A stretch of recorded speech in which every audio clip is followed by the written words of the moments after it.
සුබම සුබ ජයග්‍රාහී දවසක් වෙන්න කියලා මම ඔයාලට ප්‍රාර්ථනා කරනවා.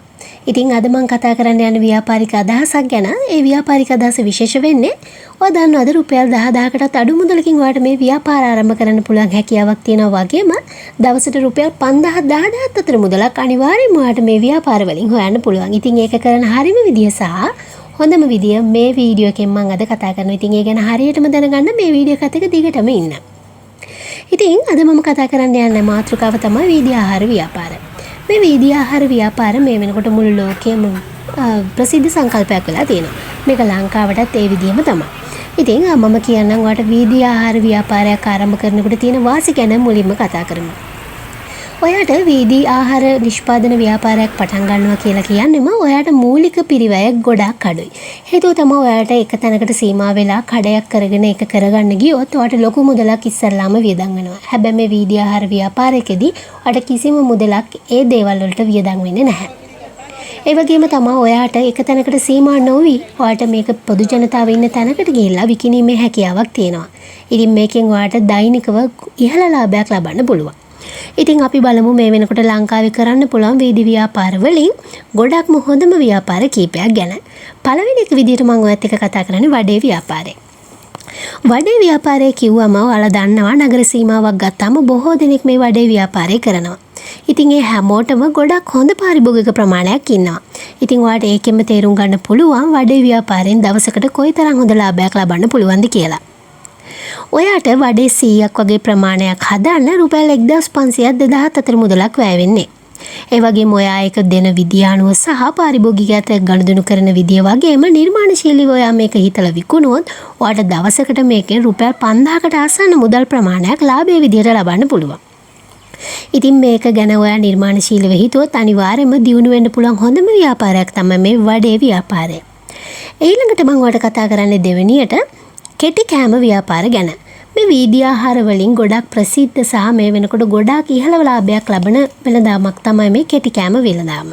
කෙටි කෑම කියන එකෙන් මම අදහස් කරේ ෂෝට් ඊට්ස් වර්ග. ඔයාලට මේකට ගන්න පුළුවන් පැටිස් වර්ග, රෝල්ස් වර්ග, එළවලු රොටි, එතකොට රොටි වර්ග ඔයාලට මේකට විකුණන්න පුළුවන්. ඔයා හිතන්න සාමාන්‍ය රැකියාවක් කරන පුද්ගලයෙක් නිවසට යනකොට අනිවාර්යයෙන්ම මොන හරි දෙයක් ගෙදරකට අරන් යන්න පුරුදු වෙලා ඉන්නවා. ඉතින් මේ වගේ ව්‍යාපාරයක් ඔයා ආරම්භ කරොත් අනිවාර්යයෙන්ම ඒ රැකියාවන් කරන බොහෝ දෙනෙක් වගේ පාරිභෝගිකව බවට පත් කර ගැනීම හැකියාවක් තියෙනවා වගේම දෛනිකව හොඳම හොඳ ලාභයක් ඔයාට ලැබීමේ හැකියාවක් තියෙනවා. ඉතින් මේ ආහාර වෙළඳාම කරනකොට ඔය අවධානය යොමු කරන්න ඕන ප්‍රධානම දෙයක් තමයි සෞඛ්‍ය ආරක්ෂිත බව.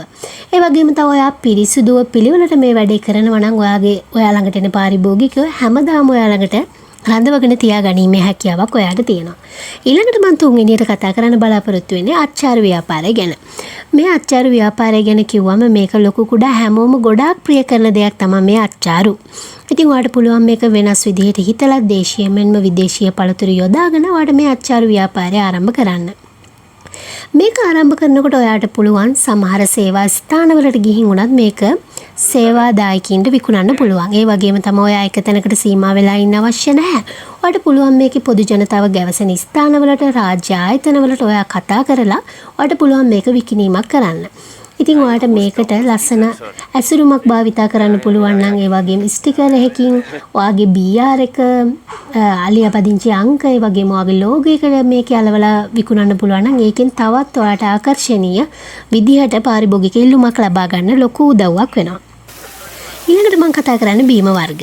බීම වර්ග කිව්වා ඔයාට මතක් වෙන්නේ අපි ජූස් එකක් බොන්න කඩේකට ගිහින් ඉන්නවට වඩා ඔයාට ලේසි අඩුම වියදමකින් ඒ කඩවල වල තියෙන මුදලට වඩා අඩු මුදලකට ඔයාට මේ පාන වර්ග හදලා විකිණීමේ හැකියාවක් තියෙනවා වීදි ආහාර විදිහට.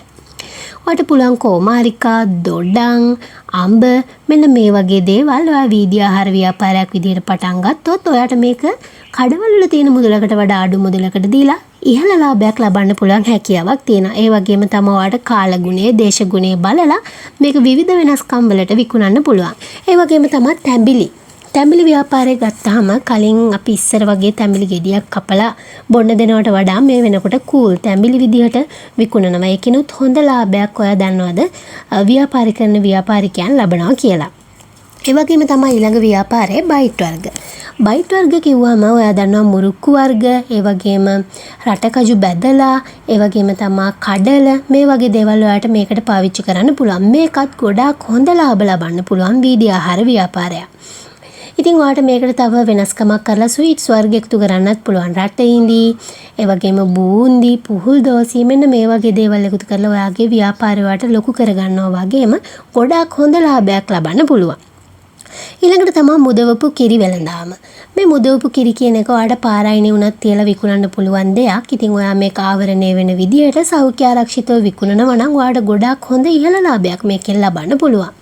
ඒ වගේම තමයි ඔයා මේ ව්‍යාපාරයේ වීදියේක ආරම්භ කරත් ඔයාලට පුළුවන් පුටු කීපයක් හෝ බංකුවක් තියලා වගේ පාරිභෝගිකයන්ට ඒක නිදහසේ එතන ආහාරයට ගන්න සකසන පසුබිමක් සැකසුවොත් ඔයාලට අනිවාර්යෙන් හොඳ ලාභයක් වගේම ගොඩක් පාරිභෝගික පිරිසක් ඔයාලට මේකට ළඟා කරගන්න පුළුවන්.